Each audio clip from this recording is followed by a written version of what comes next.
Hey guys, today we're going to talk about cheap knives, and cheap knives. What we have here are 3 examples of what I would consider a cheap knife on the table, and I want to talk about this real quick because one of the things I do see is a lot of people saying, oh geez, I have, I like cheap knives. And I like cheap knives too, and I cannot lie. But let's talk quality for the money. Every one of these knives is available under $15. The Ganzo here is a replica of the Benchmade 940 or clone, whatever you want to call it, rip-off.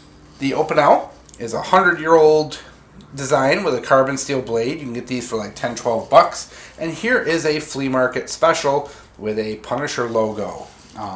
Probably $9. Probably really only worth like 2 or 3 if you really hunt around for those. So, what's the differences between them and what are you getting for your money? These are 3 $10 to $15 knives. What's the big difference? Well, number one, quality is astoundingly different between the 3 of these. First of all, this, flea market special, this steel is pretty much unsharpenable. I've tried and tried and tried to sharpen it. I cannot get this thing to take an edge that will slice paper or shave hair or anything. The geometry, the edge is just too thick. It's too high an angle, and the steel is just too soft. It will not apex correctly. It just kind of rolls over and rolls over, kind of like trying to sharpen a limp noodle. The Ganzo, on the other hand, is fairly well built. Ganzo is known for having very consistent quality control, which is a rarity out of China. It's a good design. It's a copied design, but it is a good design, and it's altogether put together well with a decent 440C stainless steel. Their steel, actually, many people have done edge retention tests, and it does outperform AUS-8 almost every single test you see. Unless it's someone who's really, really good with AUS-8, which there aren't many people, but on average, your Ganzo 440 outperforms AUS-8 and does so at a cheaper price. Most of your Ganzos you can get for $10 to $20. Open out. How do you go wrong there? Traditional wood handle, metal collar, carbon steel blade. The edge retention is phenomenal. When you're used to crappy stainless steel knives and then you go over to a carbon steel, the edge retention is just amazing.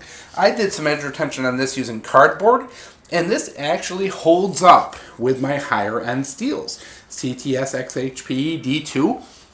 This has edge retention on par with that. Why? Carbon steel just has better edge retention. It's one of the things you get with an Open Out. It's $12. It's simple, but you get that nice carbon steel. So, when you go cheap, you don't have to go with a flea market special. You don't have to. There are ways, and it's not just that. There's several of the Kershaws that are relatively inexpensive that are very good. There's several CRKTs that are very good. There's lots of good knives out there at a cheap price. One of the things that you don't see me doing on this channel and reviewing are things like the Smith & Wesson knives, the M-Tech knives, and the Schrade folders, which is because the value isn't there for the money. As far as I'm concerned, I try to review things that are the best value for the money. And I'm sorry, but the Smith & Wesson knives do not have anything close in value to a Ganzo. So for me, I avoid that. So now every one of these on the table can be useful. For example, even this little flea market special here has been used for me by years to open packages. Even though this thing is as dull as they get, that sharp pointy tip does a good job at opening packages. And this is not a horrible knife, guys. It's a spring assisted, aluminum handles. The pocket clip isn't terrible. It's got a good snap to it. I mean, the liner lock's pretty thin, but you wouldn't expect to really use this for any hard use.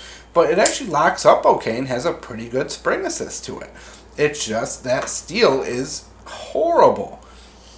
And plus it's just so gaudy with the pun, But yeah, for opening packages, it does its job. It's got that sharp pointy tip, I kind of leave it near the door in a drawer right by our front door. When packages come in, sometimes it's nice. Then you're not getting packaging tape glue all over your good knives. So, do I use it? Yes. Would I ever count my life to it, put it in a survival kit, or even imagine that this thing could do what a better knife can do? No. No way. But in the end, guys, you can really get good stuff for cheap. You can get quality for cheap. Now, people hate Ganzo, and I picked this Ganzo for a reason, because people hate them. Like, you get hate mail when you review a Ganzo. People are so furious that they copied other people's designs that it just enrages them. But in the end, guys, you know, nobody's buying this Ganzo and saying, hey, look, I got a Benchmade. Everybody understands that the quality difference between a Benchmade and a Ganzo is light years apart.